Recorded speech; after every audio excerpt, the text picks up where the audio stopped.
오늘 요한계시록 6장 1절에서 8절 본문을 다루는데 이제 드디어 대환란, 대재앙이 이제 오픈되게 됩니다. 그 보좌에 계신 어린 양이 두루마리에 그 7인을 하나씩 떼실 때마다 심판이 진행이 되게 되죠. 여기서 이제 대환란이라는 그 개념이 이제 생기게 되었는데 이 부분에서 우리가 계시록을 다룰 때 오해가 될 수 있는 부분을 한 2가지 정도 다루고 넘어가야 됩니다. 보통 이 대목에서부터 출발하는 이 대환란의 대목을 우리 세간에 알려져 있기로는, 교회 내에 알려져 있기로는 7년 대환란이다, 이렇게 잘 알려져 있습니다. 근데 7년 대환란이 과연 성경적인 근거가 있는 주장일까? 이게 이미 진리가 돼버렸거든요. 근데 여러분, 우리가 진리라고 알고 있는 것 중에 사실은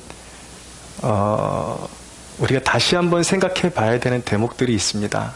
그러니까 제가 계시록을 이렇게 강해하면서 조심스러운 것은, 저 또한 이 계시록을 완전히 꿰뚫고 있다, 저도 분명히 학자들의 도움을 받습니다. 그러나 중요한 것은 가장 공신력 있고 가장 우리 정통신학 그리고 사도들의 신앙에 가까운 쪽으로 연구를 해서 여러분들에게 가르쳐 드리려고 부단히 노력을 하죠. 그래서 여러분들한테 여기서 풀어놓는 것들이 한 40분가량 풀어놓는데, 제가 그것을 연구하기 위해서 주중에 굉장히 몸부림친다라는 것을 여러분들이 좀 염두에 둘 필요가 있습니다. 그래서 7년 대환란에 대해서 제가 잠깐 이렇게 말씀드리는데, 이게 그냥 이거 그냥 아니다라고 그냥 대충 얼버무려서 이렇게 드리는 말씀이 아니라 굉장한 그 수고를 거쳐서 여러분들에게 이제 알려드리는 것이니까 이 굉장히 이게 어려운 개념입니다. 여러분들한테 솔직히 이 개념을 말씀드리는 게 이게 도움이 될지, 그리고 또 이렇게 제가 그만큼 잘 설명을 할 수 있을지 그 부분이 걱정인데, 그냥 알아듣겠으면 그냥 알아들으시면 되고요. 정확하게 설명을 못 알아듣겠다 그러면 7년 대환란은 그냥 정확한 성경적인 근거를 가진 정확한 진리에 속하는 것은 아니구나 정도로 알아두시면 되겠습니다.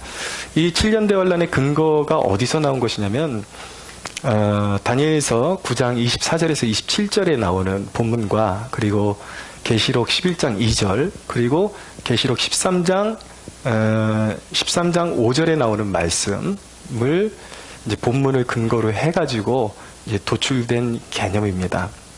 근데 주로 이것을 주장하는 사람들이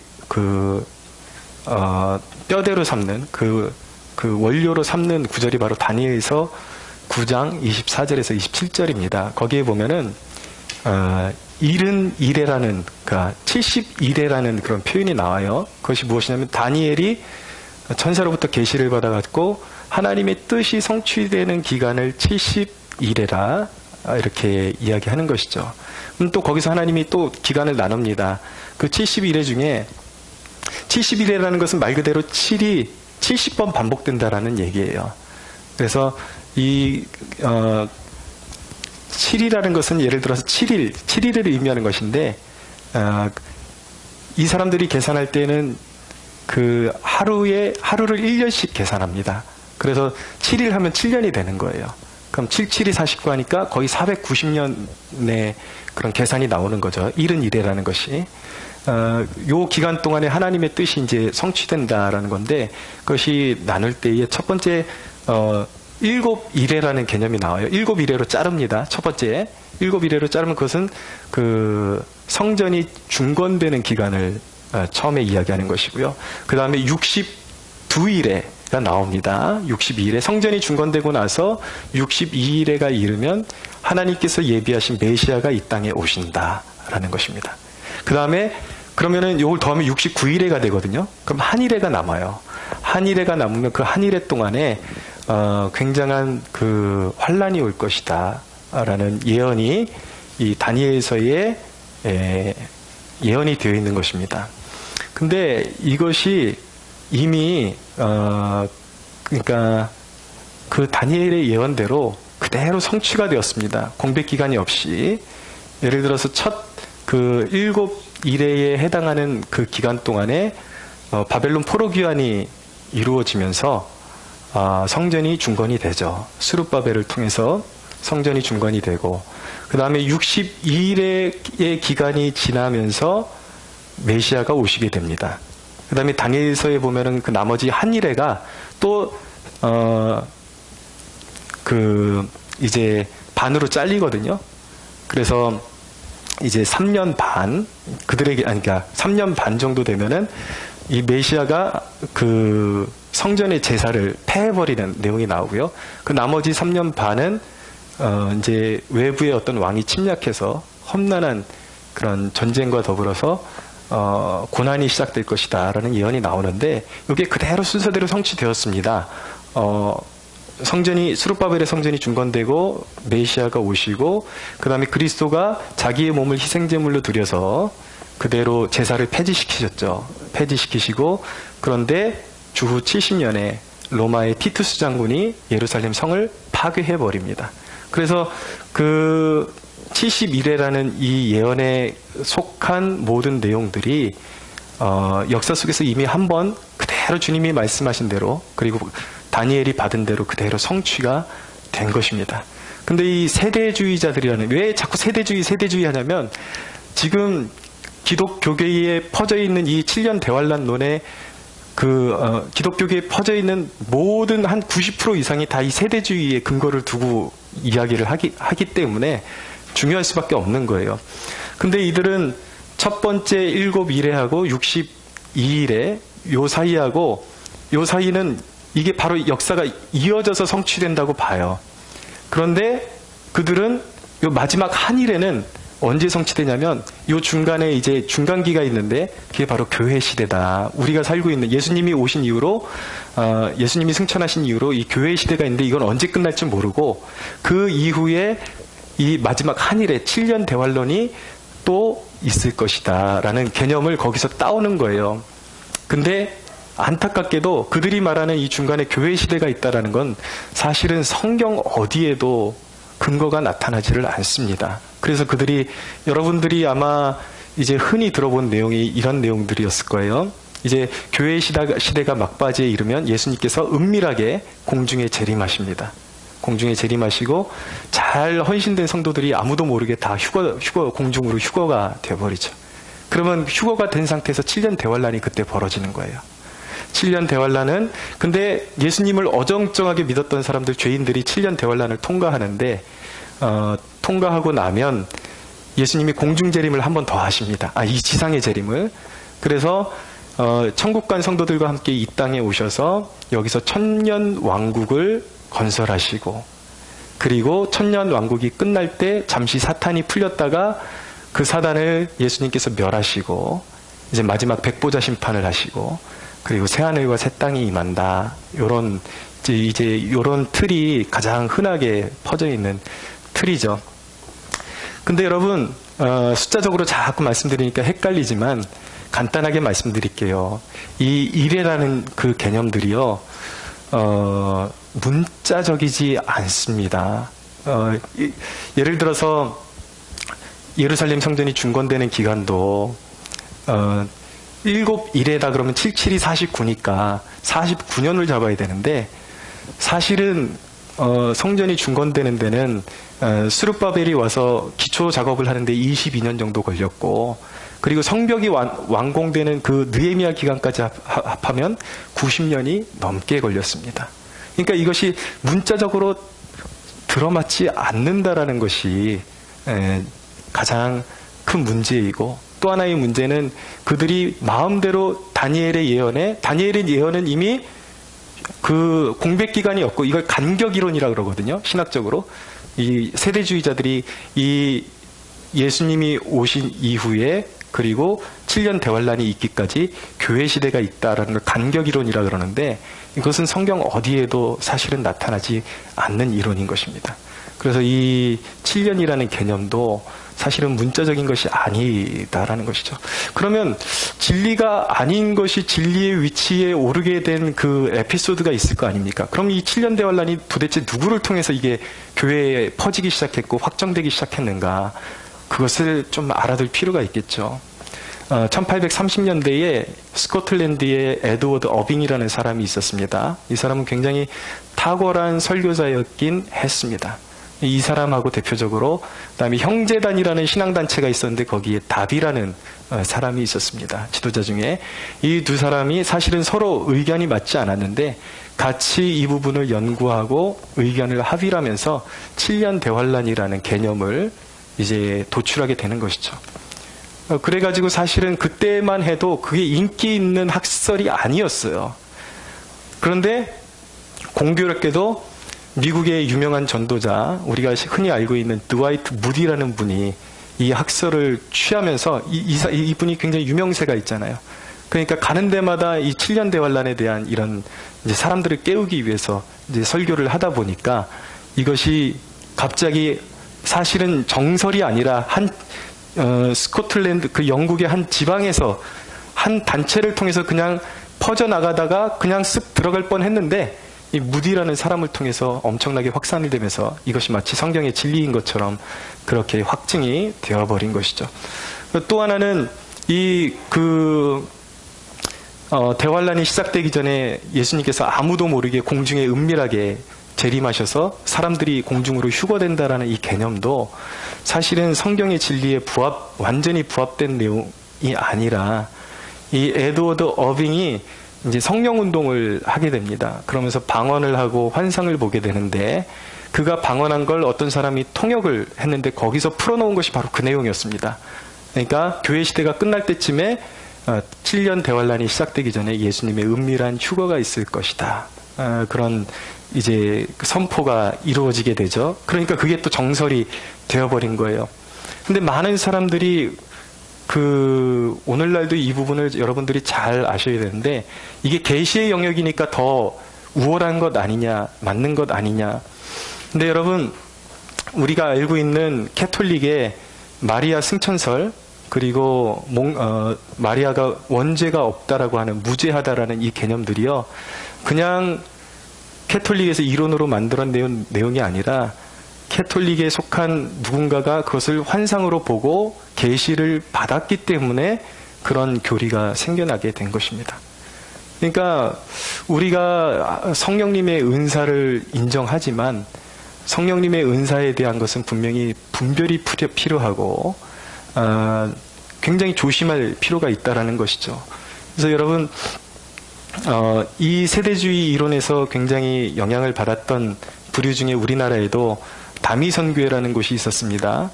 결국은 그들도 환상을 보고 꿈을 꾸면서 주님이 몇 년도 몇 월 며칠 날 오신다 그랬지만 그것은 이루어지지 않았습니다. 초대교회에도 몬타누스주의자들이라고 해서 이 성령운동에 굉장히 심취해 있는 사람들이 있었는데 그들도 예수님이 언제 오신다, 언제 재림하신다, 날짜를 다 예언을 했지만 벌써 그것이 2000년이 지났습니다. 근데 그들의 예언이 맞지 않았다라는 것을 의미하게 되는 것이죠. 그러니까 계시의 영역을 너무 여러분들 높이려고 해서는 안 되는 것입니다. 가장 정확한 계시의 영역은 이미 성취되었는데 그것이 무엇이냐면 우리가 들고 다니는 성경인 것입니다. 믿으십시오. 그래서 우리는 겸허해져야 돼요. 항상 성경 앞에서 성경 말씀이 어떤 개념에 대해서 뭔가 불분명하게 말씀하고 있다 그러면 우리는 거기까지만 접근해야 되는 것인데 문제는 무엇이냐면 사람들이 어떤 개인적인 체험을 통해서 하나님의 말씀인 성경에도 기록되지 않은 것들을 정확하게 자기는 받았다라고 선포하게 될 때 그것은 문제가 되는 것이죠. 그래서 이 당시에 어빙, 이 답이라는 사람이 형제단에 속해 있다고 말씀드렸는데 이 형제단에 유명한 또 한 분의 목회자가 속해 있었는데 그분이 누구냐면 우리가 알고 있는 익히 들어본 조지 뮬러라는 분이 있습니다. 5만 번 기도 응답을 받은 분. 정말 사람들한테 손 한 번 벌리지 않고 2,000명의 고아를 기도로서만 먹여 살렸던 이분은 단순히 고아 원장이 아니라 굉장한 연구가였습니다. 기도의 사람이고. 근데 당시에 이 다비나 어빙하고 이 같이 교류가 있었는데 이 7년 대환란서를 사실은 이 조지 밀러라는 분은 사실은 굉장히 어이없게 생각을 했습니다. 그런 개념은 성경에서 나타나고 있지 않기 때문에 굉장히 어이없고 그것을 받아들이지를 않았어요. 그러니까 여러분, 말씀드리고 싶은 것은 우리가 진리라고 생각하는 개념들 가운데 의외로 우리가 받아들여야 되는 정통적인 신앙에서 밖에 벗어나 있는 것들을 우리는 진리로 알고 있는 그런 경우들이 있다라는 것입니다. 엉뚱한 경로를 통해서 그것이 진리의 자리에 오르는 그런 경우가 있다는 것이죠. 7일에 이 기간들은 어느 정도 정확한 기간이 있는 것은 사실이지만 이 70일에 7일에 62일에 한일에 이런 개념은요, 이 7을 가지고 이제 곱해지는 수거든요. 7을 활용하는 숫자라는 거예요. 그 이야기는 하나님, 이 성경적인 개념으로 완전수를 하나님께서 활용하시는 것입니다. 그래서 하나님께서 정하신 완전한 때에 하나님께서 그 기간이 차면 완전한 하나님의 계획을 성취하신다라는 데 그 숫자의 의미가 있는 것이지, 그걸 가지고 무리하게 추론을 하면 거기서 항상 폐단이 생기고 거기서 항상 문제가 생기는 것입니다. 제가 이 말씀을 드리면서 이 설교를 또 들으시면서 아유, 저 사이비 목사 그러는 사람들이 분명히 있을 거예요. 왜냐하면 7년 대환란이 이미 정설이 되어버렸기 때문이에요. 제가 이런 설교하면서 히트치는 방법은 아주 간단합니다. 어떤 설교를 하면 사람들이 반응하고 좋아하는지 알고 있습니다. 이런 설교를 하면서 세계 곳곳에 일어나는 음모론을 여기다가 갖다 끼워 맞추면 사람들이 다 좋아하게 되어 있습니다. 아, 역시 세상을 꿰뚫어보는 목사님이시구나. 아니라니까요. 그거 아니에요. 그거 아니에요. 성경이 말씀하시는 부분까지 우리는 진리로 인정을 하고 성경 앞에서 겸허해져야 하는 것입니다. 또 하나는 무엇이냐면, 이 오늘 나타나는 이 대환란이 그럼 시간 순서대로 그대로 되어 있는가라는 질문을 던져봐야 돼요. 여기서 오늘부터 그 시작되는 대환란의 큰 맥을 잡아드리면, 먼저 예수님의 어린 양에 의해서 7인이 떼어지게 됩니다. 근데 7번째 인이 떼어질 때 새로운 환란이 시작됩니다. 그러면서 이제 그 나팔, 7나팔이 이제 불리게 되면서 또 다른 심화된 재난이 시작되죠. 그럼 7번째 나팔이 끝나는 지점에서 또 다른 환란이 심화되는데, 그것이 이제 7대접 재앙으로 이어지게 되는 것입니다. 그럼 보통 이제 우리가 보편적으로 보면은 이것이 점진적으로 더 심화되고 있다라는 것은 맞아요. 근데 이게 반드시 시간 순으로 되어 있느냐라는 질문을 던졌을 때는 꼭 그렇지만은 않다라고 대답해야만 하는 것입니다. 여기에는 분명히 대꾸법이라는 것이 존재하거든요. 그것이 무엇이냐면, 대꾸법이라는 것은 어떤 똑같은 주제를 다른 부분을 더 부각시키기 위해서 한 번 더 반복하는 것을 대꾸법이라고 합니다. 근데 처음에 강조했던 것에서 조금 더 다른 면을 다루고 강조하기 위해서 쓰는 것이 대꾸법이라는 것이죠. 오늘 조금 이따가 제가 좀 풀어드릴 텐데, 오늘 본문을 예를 들어드리면, 둘째 인이 떼어지면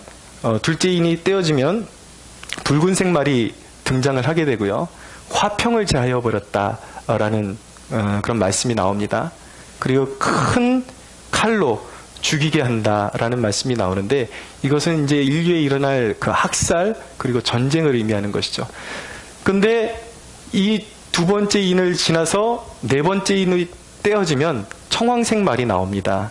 근데 이것은 주로 무엇을 말하는 것이냐면, 온역, 질병으로 사람들이 죽어나가는 것. 이것은 무엇을 말하는 것이냐면, 두 번째 인이 떼어질 때 전쟁의 결과로서 주어지는 내용들인 것이죠. 엄밀하게 따지면 시간적인 순서가 있긴 있어요.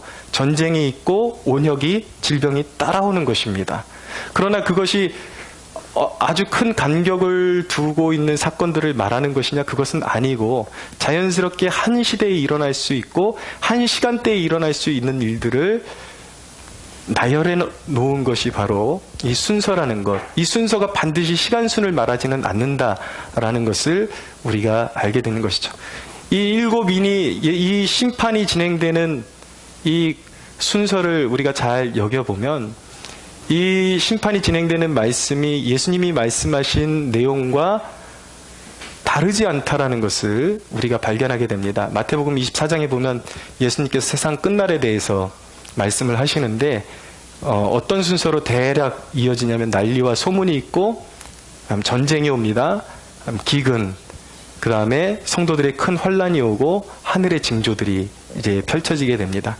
근데 오늘 여러분들이 시간이 있으셔서 이 요한계시록 6장 말씀을 곰곰이 읽어보면은 인이 하나 떼어질 때마다 예수님께서 말씀하신 것과 거의 일치한다라는 것을 알게 되는 것입니다.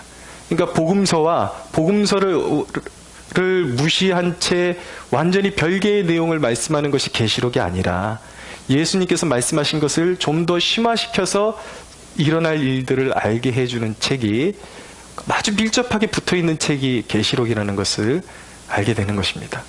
그래서 여러분 계시록을 읽을 때 우리가 유념해야 되는 것은 무엇이냐면 계시록은 학자들을 위한 전유물이 아니다라는 것입니다.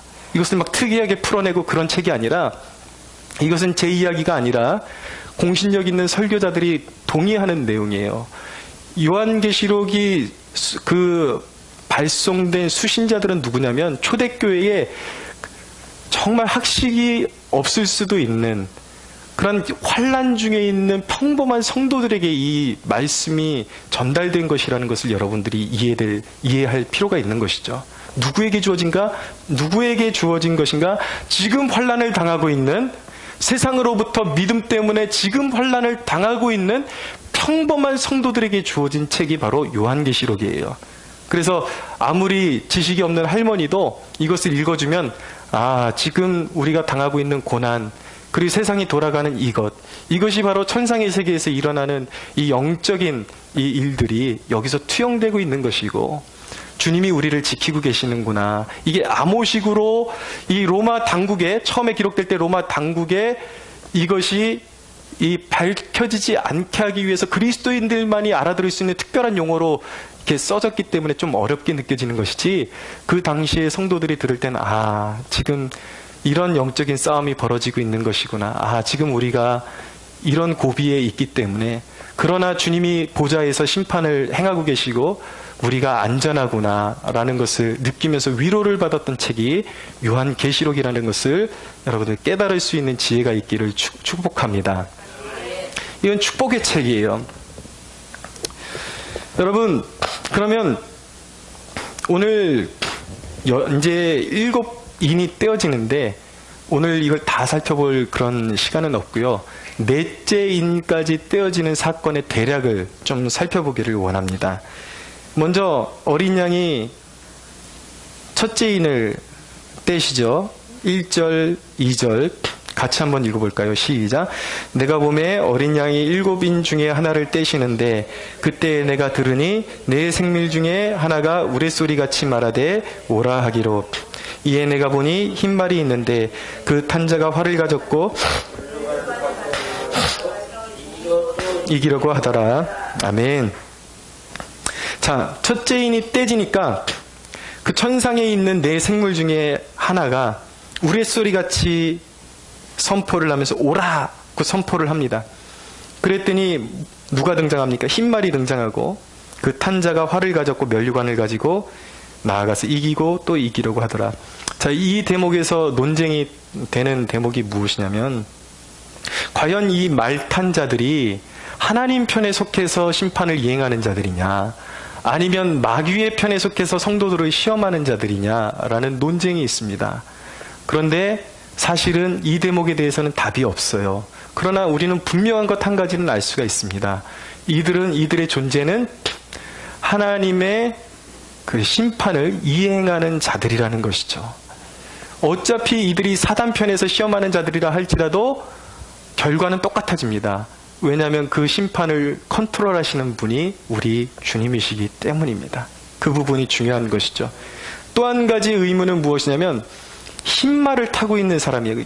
활을 가지고 면류관을 썼어요. 흰말이라는 것은 승리를 상징하고 있기 때문에 모든 영적인 싸움을 승리로 이끌 수 있는 유일한 존재는 예수 그리스도라고 보는 것입니다.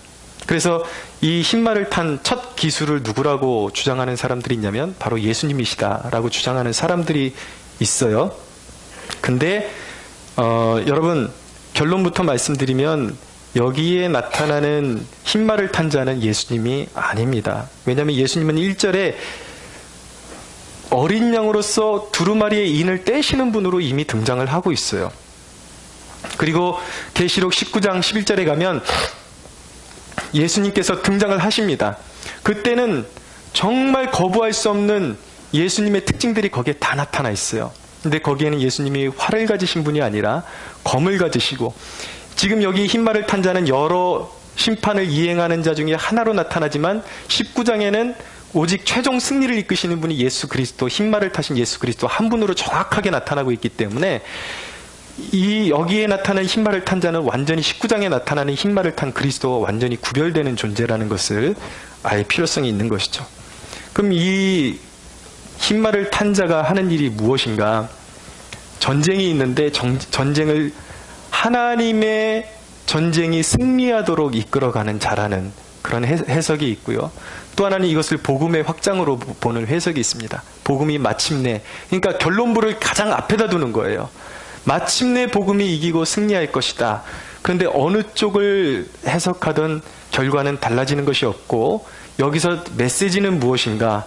메시지는 이것입니다.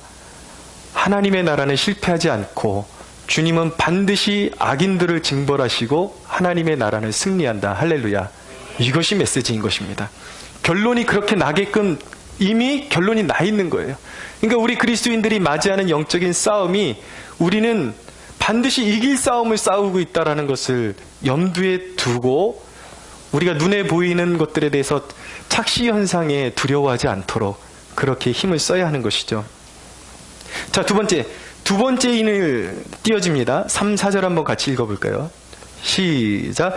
둘째 인을 떼실 때에 내가 들으니 생물이 말하되 오라 하니 이에 다른 붉은 말이 나오더라. 그 탄 자가 허락을 받아 땅에서 화평을 자여 버리며 서로 죽이게 하고 또 큰 칼을 받았더라.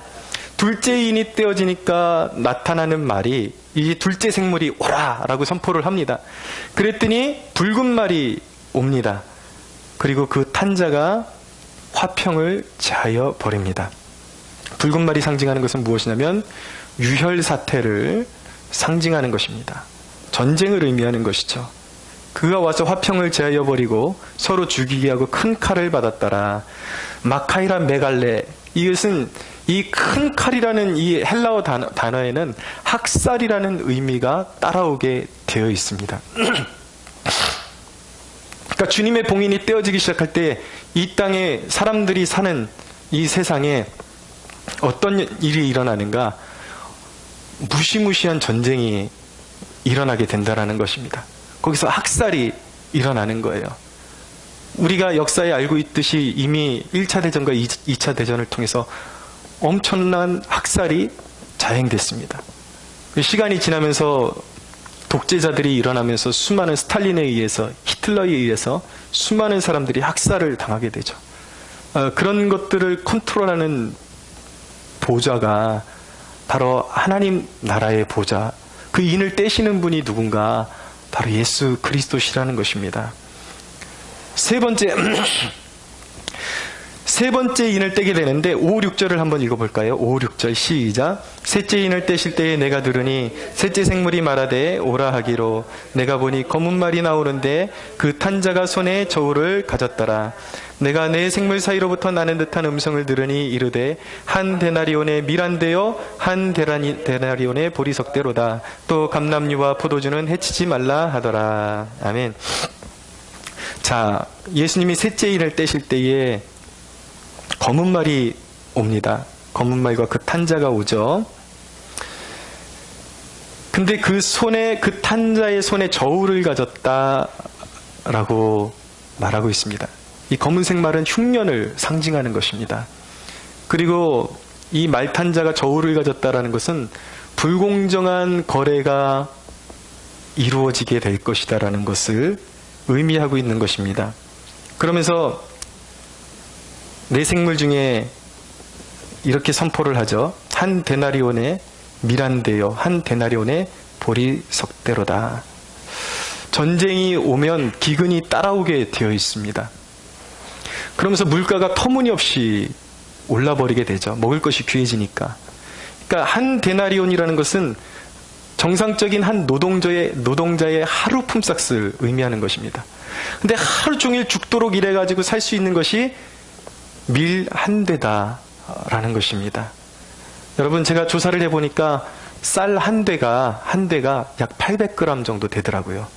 그러니까 1kg가 되지 않는 것을 하루 종일 노동자가 죽도록 일해가지고 살 수 있는 것이 무엇이냐면 바로 밀 한 대, 요 정도밖에 안 된다라는 것입니다. 한 대박, 800g 정도 되는 것. 이거 갖고 먹고 살 수가 없게 되는 것이죠.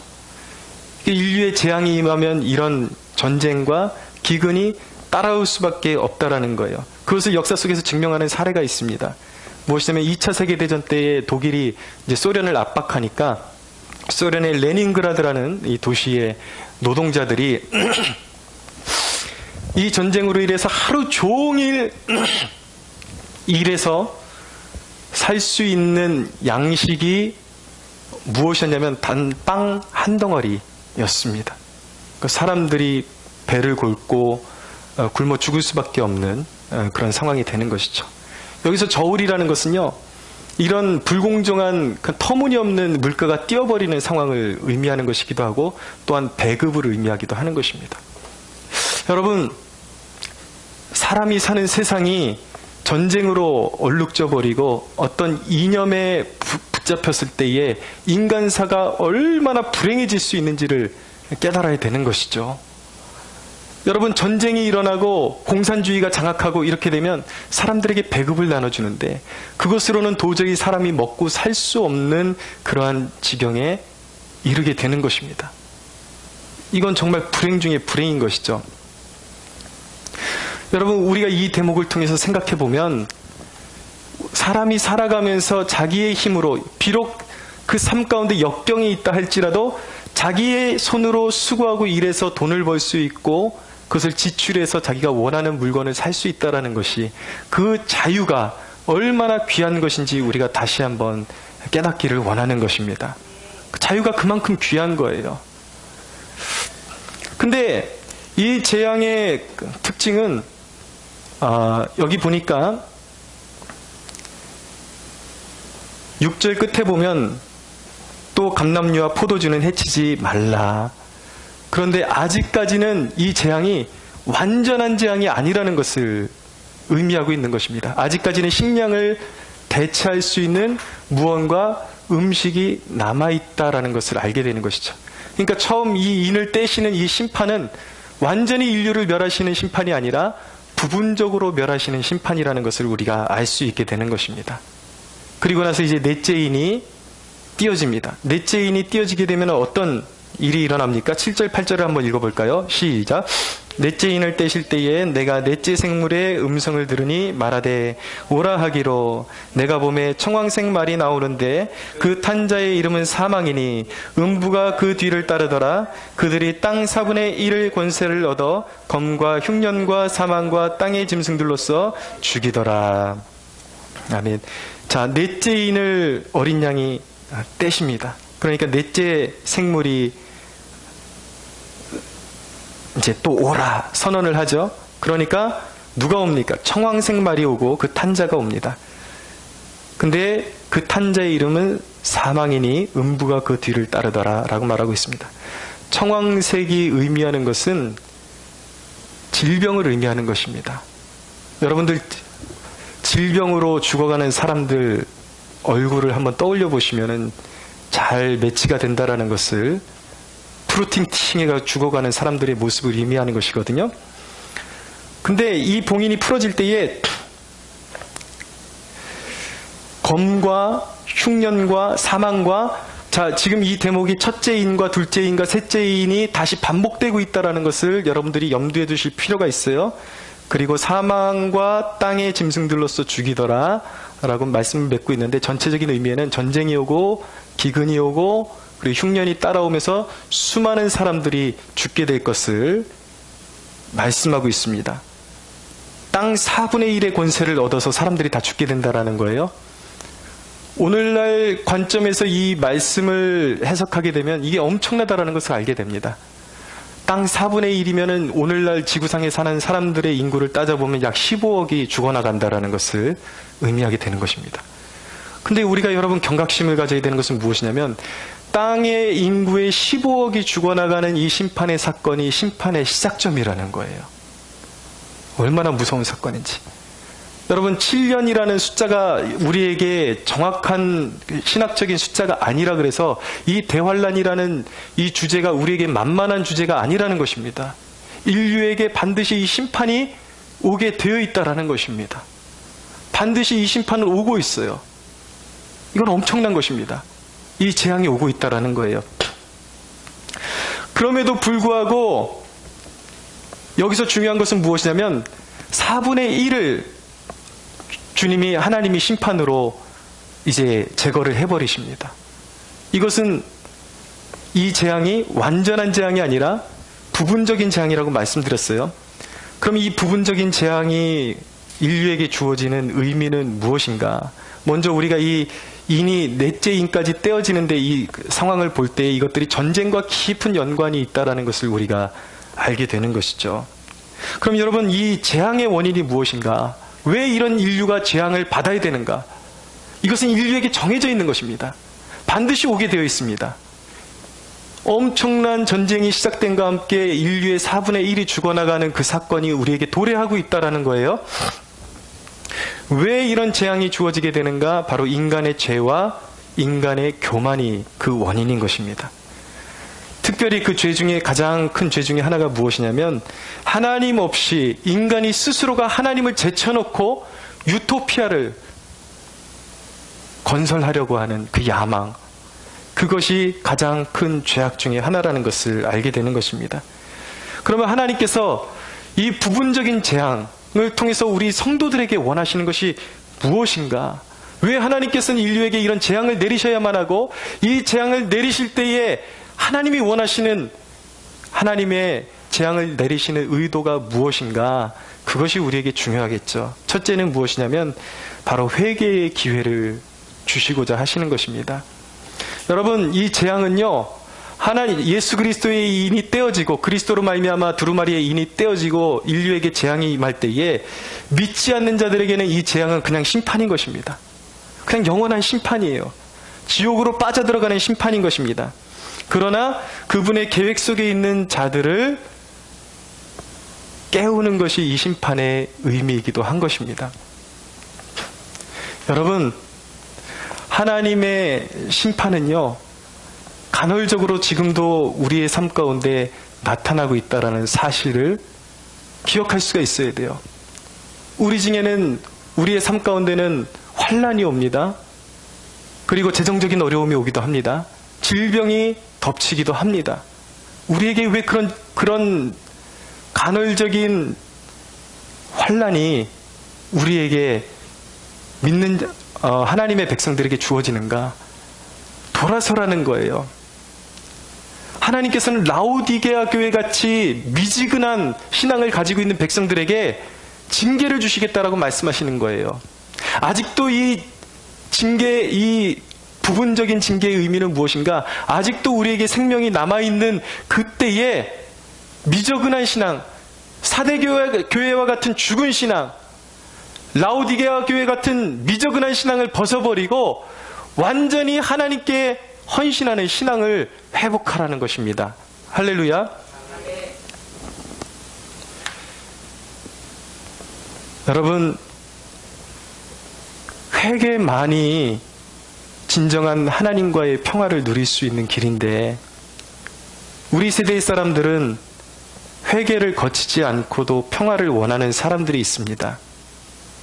그런데 여러분, 특별히 우리 지금 이 대한민국의 그리스도인들이 헛된 평화를 추구하고 있고 갈망하고 있는데 이 세대가 진정한 평화가 어디서 오는지를 배워야 하는 것입니다. 마틴 로이드 존스 목사님의 전쟁과 하나님의 주권이라는 그런 설교집이 있습니다. 그 중에 일부를 제가 발췌해 왔는데 오늘날의 상황과 너무 똑같고 비슷하기 때문에 우리에게 경각심을 줄 수 있는 좋은 메시지라고 생각이 됩니다. 제가 한번 읽어드릴 테니까 여러분들이 그대로 잘 들어보시기 바랍니다. 1914년과 14년에서 1918년에 전쟁이 끝난 후에 1차 세계대전을 의미하는 것입니다. 잠시 복된 평화를 누리면서 많은 사람들이 점점 더 하나님과 신앙을 버리고 물질적이고도 죄악된 삶에 안주하게 되었습니다. 사람들은 거짓된 안도감 속에서 여전히 도사리고 있는 위험으로부터 자신을 보호해줄 여러 가지 안전보장 장치들과 조항들을 버팀목으로 삼았습니다. 우리나라뿐만 아니라 다른 모든 나라의 사람들이 쾌락을 따르는 삶을 치달았으며 결국 영적으로 정신적으로 나태해졌습니다. 그리하여 눈에 띄게 종교가 쇠퇴했을 뿐 아니라 도덕이 땅에 떨어졌으며 정치적, 사회적으로도 퇴보했습니다.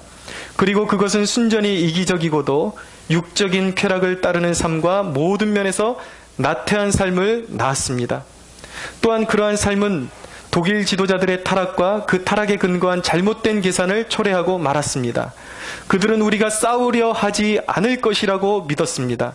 물론 그것은 우리가 영적인 이유로 평화를 바란다고 판단했기 때문이 아니라 오히려 우리가 기력을 잃어버려서 우리의 여유로운 삶을 조금도 방해받기 싫어할 것이라고 판단했기 때문입니다. 그 후에 1938년 9월에 민헨 회담에서 또다시 위기가 찾아왔습니다. 이 민헨 회담이 뭐냐면 독일이 나치가 체코를 먹기 위해서 영국과 프랑스를 불러들여가지고 이제 영국의 수상인 체인벌린과 이게 평화회담을 갔습니다. 그리고 평화조약을 맺죠. 독일이 체코를 먹는 것을 눈 감아주고 상관하지 않으면 독일은 그 어떤 나라와도 전쟁을 일으키지 않을 것입니다. 특별히 영국과 전쟁을 일으키지 않을 것입니다. 그래서 좋다고 거기에 평화 서약을 했습니다. 근데 어떻게 됐습니까? 결국은 독일이 2차 세계대전을 일으키고 온 세계를 잿더미로 만들어버리죠. 그 이야기를 하고 있는 거예요. 1938년 9월 미넨에서 또다시 위기가 찾아왔습니다.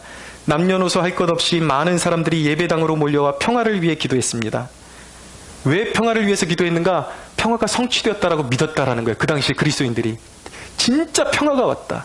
이젠 전쟁이 없는 세대가 도래했다 그러고 그것을 축하하기 위해서 예배당으로 몰려왔다라는 것입니다. 그리고는 평화를 주신 하나님께 감사하기 위해 모였습니다. 그러나 그들이 평화를 오직 하나의 선한 목적을 위해 활용하고자 결심했기 때문에 그렇게 한 것입니까?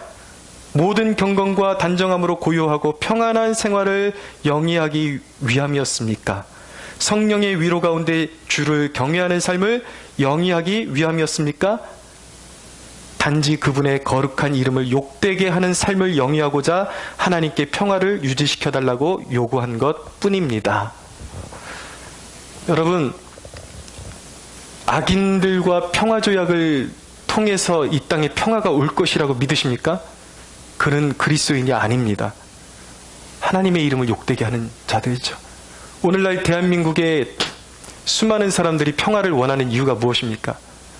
북한에 있는 동포들을 생각하는 마음이 일말이라도 있기 때문에 그런 생각을 하는 것입니까? 아니면 우리는 지금 이 대한민국에서 누리고 있는 기득권과 이 쾌락을 누리는 자유를 잃어버리기 싫다. 우리는 무조건 평화를 원한다. 그런 속셈으로 이루어지고 있는 것이, 그런 속셈으로 옹호하는 것이 지금의 평화인 것입니까? 우리가 진정한 그리스도인이라면 우리는 이 세대가 진정으로 요구하고 있는 내막을 우리는 알 수가 있어요. 여러분, 이 대목을 통해서 우리가 역사는 반복되는 것입니다. 중요한 교훈을 깨달아야 되는 것입니다. 지금 이 민족이 우리가 얼마나 잘못된 길로 가고 있는지 아십니까? 평화를 사기 위해서 이 민족이 공산주의를 옹호하는 자들을 밀어주고 있습니다. 이 주사파 정권, 문재인 정권, 저는 그가 아무리 진보적인 정치적인 좌파 성향을 가지고 있다가 할지라도 이 민족의 대통령이라면 저는 인정할 것입니다. 그러나 그는 달라요. 뼛속까지 사회주의를 물들고 우리나라의 건국의 가치를 부정하고 모든 건국의 발자취를 부정하고 지우려고 하고 있고 공산주의자들을 옹호하고 있고 수많은 사람들을 죽이고 학살한 김정은을 선한 사람으로 포장하고 있습니다. 문제는 무엇입니까? 오늘날 수많은 그리스도인들이 이 악한 정권을 옹호하고 있다는 것입니다. 악마와 협정을 맺고 있어요, 이 나라가. 여러분, 이런 상태에서 이 나라의 진정한 평화가 도래할 것이라고 믿습니까? 아니요. 여러분, 사회주의를 옹호하는 정치인들을 옹호하고 뒤에서 밀어준다고 오늘날 썩어빠진 그리스도인들이 하고 있는 이 행태로 말미암아 이 땅 가운데 진정한 평화가 도래할 것이라고 믿고 있습니까? 하나님의 역사를 통해서 보여주셨습니다. 거기에는 평화가 없습니다. 정신 차려야 돼요. 오늘날 그리스도인들은 깊은 회개 속으로 들어가야 하는 것입니다. 진정한 평화는 어디서 오는 것입니까? 하나님과의 관계 속에서 오는 것입니다. 사랑하는 여러분, 진정한 평화는 악인과의 협정을 맺는 데서 오는 것이 아니라 악한 자를 대적하고 함께 섞이지 아니하며 하나님께 회개함으로 얻는 것이 하늘의 평화, 하나님이 주도하시는 평화임을 믿으시기 바랍니다. 그러나 문제는 뭐예요? 심판은 정해졌어요. 인류에게 정해진 것은 심판이에요. 그러나 여러분, 우리가 한 가지 기대할 수 있는 것은 무엇이냐면 우리가 전심으로 교회가 깨어나서 회개하면 어쩌면 우리 자녀들 세대까지는 이 심판이 유보되고 어쩌면 하나님께서 돌이켜주시면 이 대한민국을 다시 일으켜주셔서 다시 붙잡아주셔서 마지막 시대의 복음을 전파하는 사명을 감당하는 도구로 사용하실지도 모르겠습니다. 길은 무엇입니까, 여러분? 그 소망을 조금이라도 꿈꿀 수 있는 길은 무엇입니까? 지금이라도 한국교회가 돌아서야 하는 것입니다. 악인과 손잡는 것이 평화의 길이 아니라 하나님을 붙잡는 것이 평화의 길임을 우리는 믿어야 하는 것입니다. 사랑하는 여러분, 말씀을 정리하겠습니다. 주께서 주시는 이 환난의 의미는 또 한 가지 의미는 성도를 무르익게 하는 것입니다. 여러분, 우리에게는 간헐적인 이런 재앙을 경험하기도 합니다. 우리의 삶 가운데 이미 재앙의 전초전을 경험하고 있는 사람들이 있을지도 몰라요. 가난과 질병과 여러 가지 삶의 분투와 싸우고 있는 사람들이 있을 줄도 압니다. 그러나 자녀들에게 왜 그런 고난을 허락하시는가? 그것은 심판받아 마땅한 심판받을 존재를 통해서 하나님의 자녀들을 일깨우시고 하나님의 얼굴을 더 찾게 하시고 영적으로 더 간절함을 갖게 하시고 영적인 순수함을 회복하라는 의미에서 하나님의 자녀들에게 이 역경에 동참하게 하시는 것이라는 것을 깨달을 수 있게 되기를 바랍니다. 요한복음에 있는 말씀 제가 읽어드리겠습니다. 이 마지막 시대에 주님께서 우리 성도들에게 요구하시는 신앙은 무엇인가? 믿음은 무엇인가? 예수께서 이르시되 나는 부활이요 생명이니 나를 믿는 자는 죽어도 살겠고 무릇 살아서 나를 믿는 자는 영원히 죽지 아니하리니 이것을 내가 믿느냐? 사랑하는 여러분, 이제 고통 속으로 들어가는 환난 속에 있는 성도들이 가져야 될 신앙이 무엇입니까?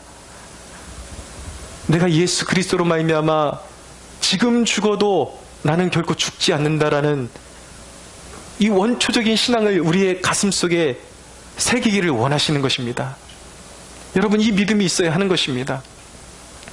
이 믿음을 가지고 여러분, 다가오는 환난 가운데도 우리가 두려워하지 않고 우리가 믿음을 지키고 환난이 올수록 우리가 지켜야 되는 것은 무엇이냐면 하나님을 섬기는 믿음의 초심을 우리가 잃지 말아야 하는 것입니다. 할렐루야. 그럴 때 하나님께서 빌라델피아 교회에게 약속하신 것이 있어요. 너희에게 주어지는 그 환난을 믿음으로 잘 견디는 자들에게는 마지막에 큰 환난이 올 때 그것을 이기고 승리케 하는 그 축복을 반드시 허락해 줄 것이다. 할렐루야. 우리 가운데 이 세상에 주어지는 환난 가운데 멸망하는 사람이 단 한 사람도 없이 그리스도 안에서 모두가 승리하고 하나님의 영광을 보게 되는 축복이 있게 되기를 예수 그리스도의 이름으로 축원합니다. 우리 하나님께 영광의 박수 올려드리겠습니다.